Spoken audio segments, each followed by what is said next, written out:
Hello दोस्तों। तो आज हम बात करेंगे इसराइल कतर कॉन्फ्लिक्ट के बारे में और जानेंगे इसकी पूरी कहानी।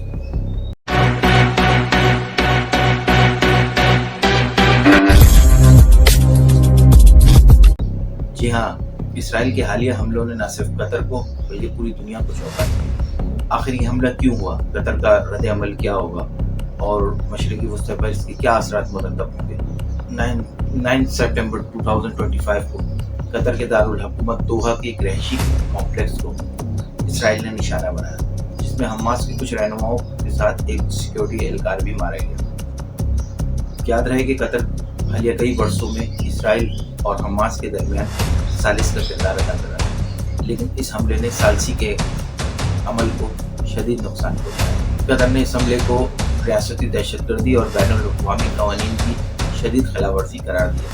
When those who have sent those delegations are planning to strike this country, these questions do not wait for an answer, but they clarify why we are confidently saying that this aggression is in reality a treacherous, blatant, and cowardly aggression.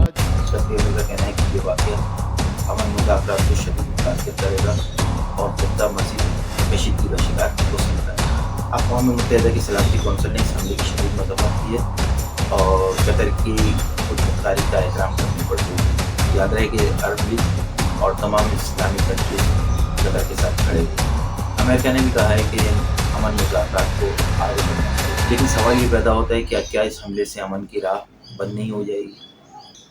अगर माहिरीन की बात माने तो माहिरीन के मुताबिक 3 बड़े असरात जो खित्ते पर रहनुमा हो सकते हैं इस हमले के, इस वाक़े के बाद।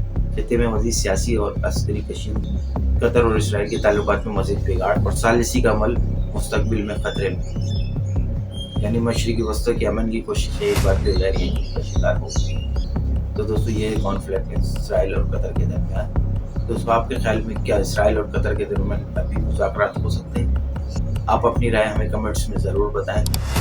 मेरे चैनल को लाइक करें, सब्सक्राइब करें और तो हमें याद रखिएगा। हाफिज़।